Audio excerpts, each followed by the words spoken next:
সম্মানিত দর্শক শ্রোতা, আসসালামু আলাইকুম। আজকের বিষয় হচ্ছে আরাকান আর্মি ৭টি কঠিন শর্ত দিয়ে ডক্টর ইউনূস সাহেবকে যে চিঠি দিয়েছেন সে বিষয়ে সংক্ষেপে আপনাদের সাথে শেয়ার করছি। দেখেন, ২০১৮ সালে এই আরাকান আর্মি জান্তা সরকার ও মিয়ানমার সরকারের অত্যাচার নির্যাতনের মানে শেষ সীমারেখা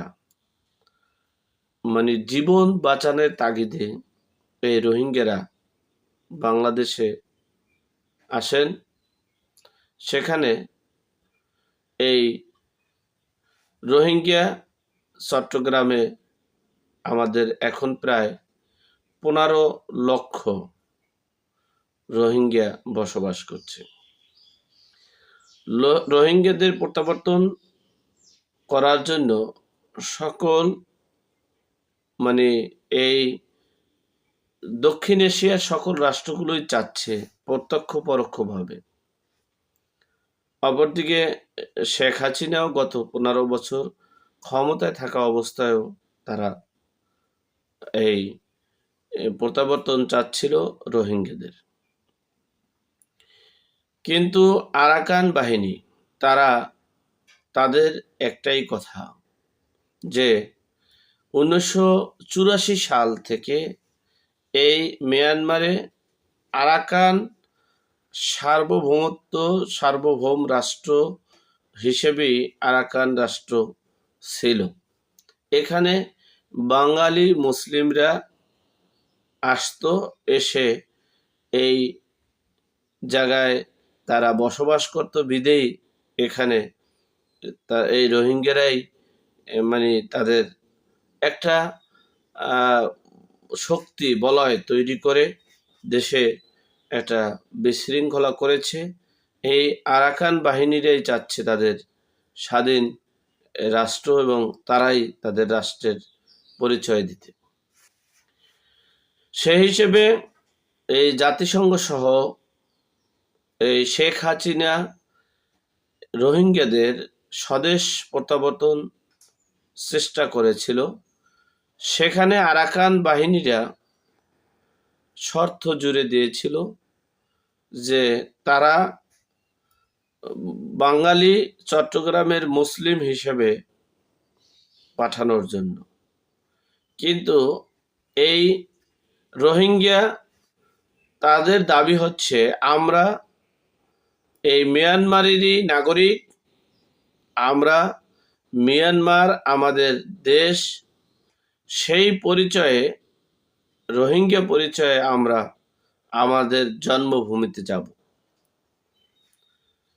সেই দ্বিধাদ্বন্দ্বের মাধ্যমেই এই দীর্ঘ অনেক বছর, প্রায় ৭-৮ বছর চলে গেল।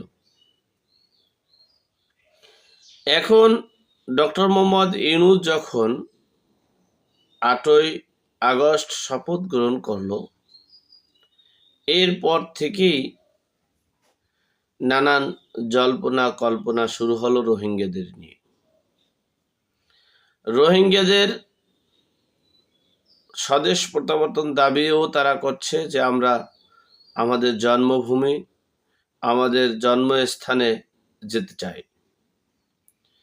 এবং সেখানে এই জন্মভূমিতে রোহিঙ্গাদের পাঠানোর জন্য অনেকে অনেক চেষ্টা, ডক্টর মোহাম্মদ ইউনূসও চেষ্টা করছেন। সেই চেষ্টার পরিপ্রেক্ষিতে এই আরাকান বাহিনী তারা ৭টি শর্ত দিয়ে চিঠি দিয়েছেন ডক্টর মোহাম্মদ ইউনূসকে। ৭টা শর্তের ভিতরে ৩টি শর্ত খুবই কঠিন এবং ভয়াবহ। ১ নম্বর শর্ত হচ্ছে, এই রোহিঙ্গারা যদি মিয়ানমারে যায় তাহলে তারা বাংলাদেশের মুসলিম হিসেবে, চট্টগ্রামের মুসলিম হিসেবে যেতে হবে, নট মিয়ানমার রোহিঙ্গা হিসেবে নয়। 2 নম্বর হচ্ছে এই রোহিঙ্গাদের প্রধানত 3টি সশস্ত্র বাহিনী গড়ে উঠেছে অনুসন্ধান তথ্যে পাওয়া গেছে। সেই সশস্ত্র বাহিনীদেরকে নির্মূল করতে হবে।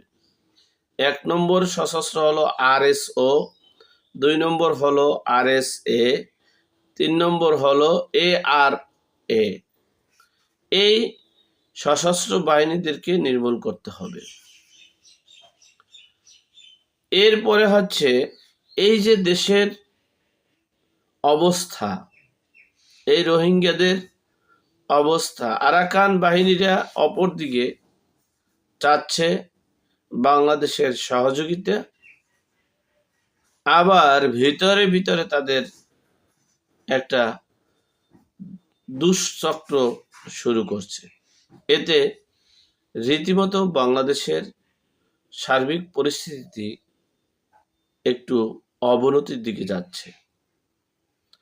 সুতরাং এই আরাকান বাহিনীদের নিয়ে এই বাংলাদেশ সরকার সহ সকল আইন শৃঙ্খলা বাহিনীরও সতর্কতা থাকতে এবং যাতে সামনে ভবিষ্যতে কোনো দুর্ঘটনা না ঘটে সে প্ল্যান পরিকল্পনা করা উচিত বলে আমি মনে করছি।